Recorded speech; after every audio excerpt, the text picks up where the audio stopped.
in here.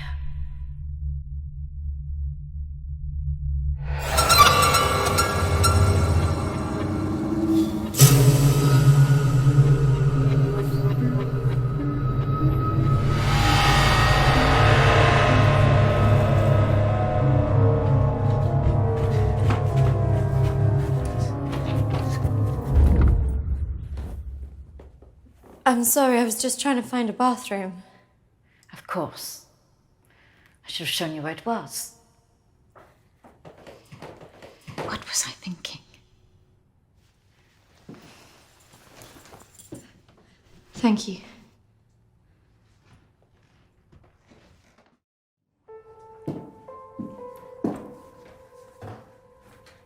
Thank you for your help. Not at all. You're an interesting girl, KRISTINA. I hope you find the answers you're looking for. Do speak to Reverend Peter at the church. I'm sure he can help you with this.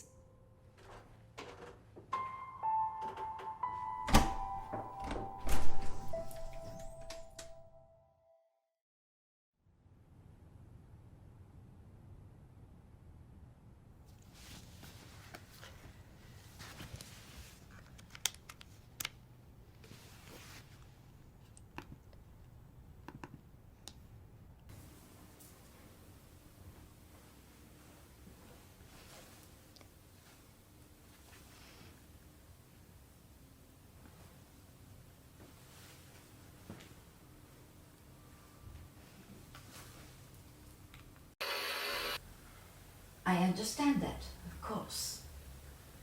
But can you explain to me why you think a dead person is talking to you? It doesn't talk to me. She puts thoughts in my mind. How is this affecting you? I feel her here every day, especially at night. As though I'm always being watched. What she used to say was comforting. But now it's things that frighten me. I'm concerned that this imaginary friend is affecting your emotions so much. Imaginary. She is as real as you are. Please, keep talking to me, Emily. It's important you explain this. I can't. Why not?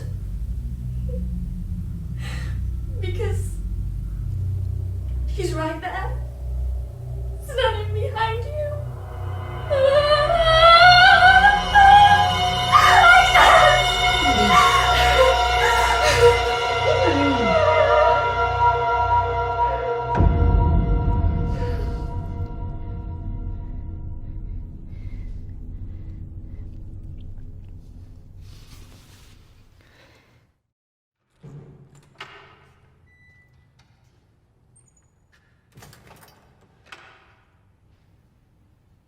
Hello and welcome.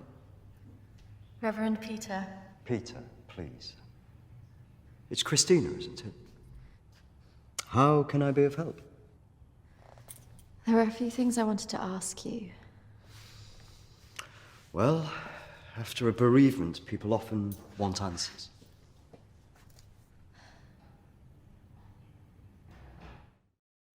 It's about Emily.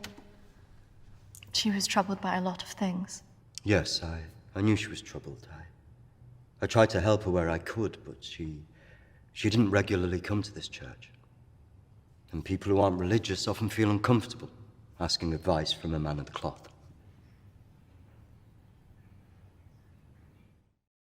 Emily talked about seeing ghosts here in the village. And it's something that I've experienced as well. It's very common after a death like this to have such experiences, even for those that don't believe in the paranormal.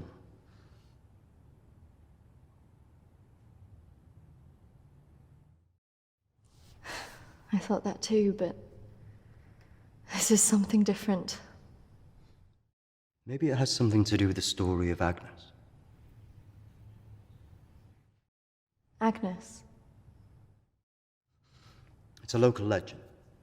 It dates back to the 18th century. She was a maid who worked in the Lord's estate. Her parents brought her over from Sweden when they came to work here. The story goes that she had an affair with the Lord. When she fell pregnant, he was horrified that she wanted to legitimize the relationship. It was all very different back then, of course.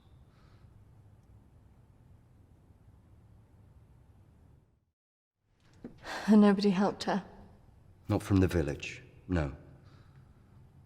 And the staff from the house, well, they turned their back on her because of the shame of it.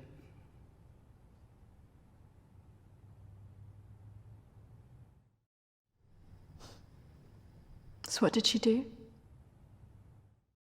Out of options and without any hope, she threw herself into the lake on the Lord's estate, drowned herself and the unborn child. And that's where the ghost stories come from. Thanks, Anne. Bye. Not exactly. It's said that she cursed the area with her death, and that her spirit returns to taunt young women into taking their own lives. It's all nonsense, of course.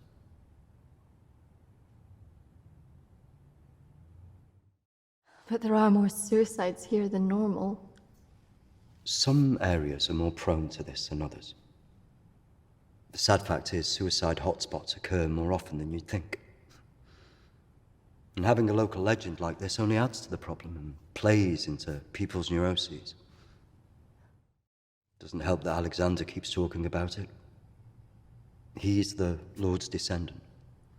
He lives here in the village? Yes. The estate's had the same family and for hundreds of years. I wouldn't recommend talking to him about this.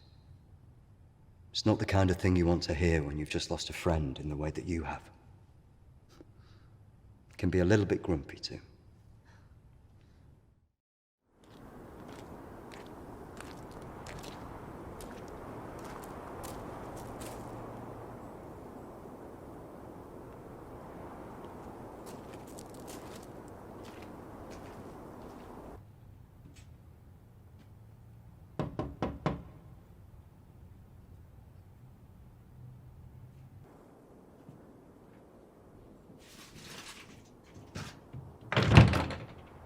Hello, Alexander?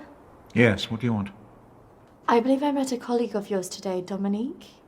She mentioned to me that you worked at the clinic. I was hoping I could ask you some questions.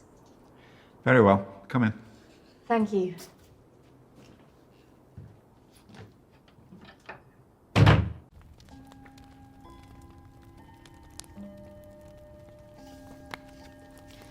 This is my friend Emily. She passed away recently. Yes. I was at the clinic when your friend was there, but purely in an advisory capacity. I couldn't comment on her treatment.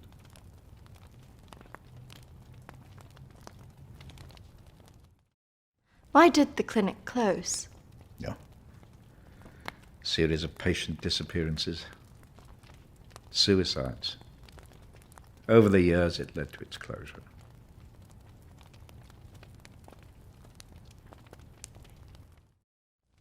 I spoke to the vicar, and he told me the story of Agnes. That man's a fool. He believes in God, but doubts the existence of evil. Ridiculous. So you believe there's some truth in this curse? Oh, yes. This house has been under dark clouds for hundreds of years. Ever since my ancestor foolishly impregnated that stupid maid.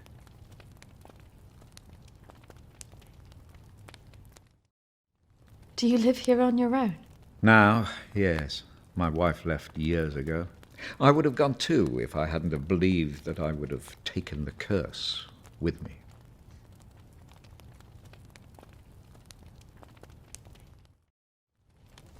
Could it all just be a coincidence? People take their lives and go missing all the time. Yeah. The good Reverend hasn't told you the full story, has he? My ancestor was an arrogant man. He was also stupid. A man in his position should never have gone near one of his domestic staff. I mean, a maid, for goodness sake.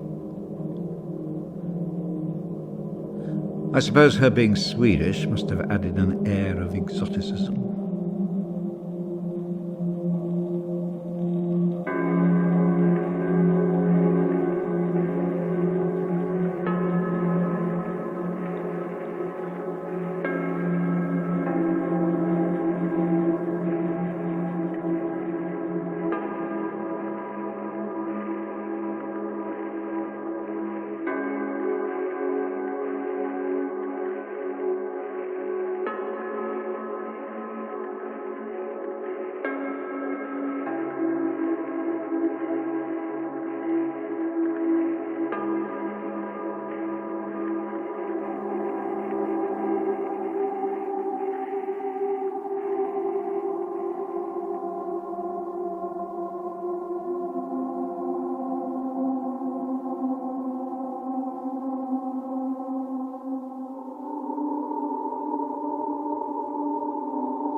Of course, the inevitable happened.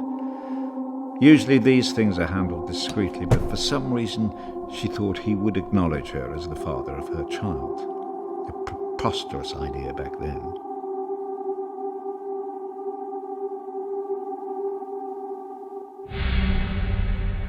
She had to leave, of course.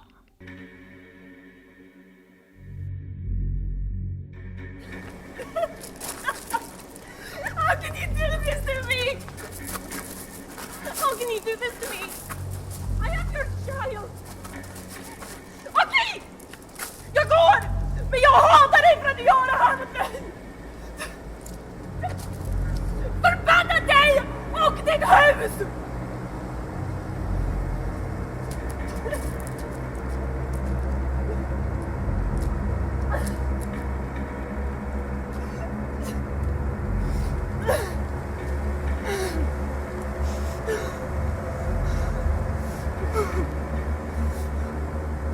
The other staff turned their backs on her. Nobody in the village would help.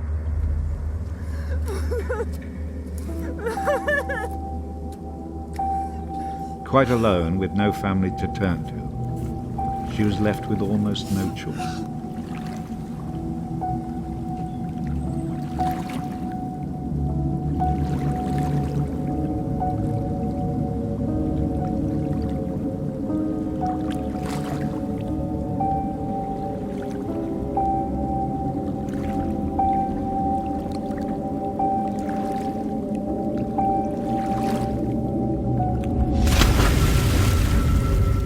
They say that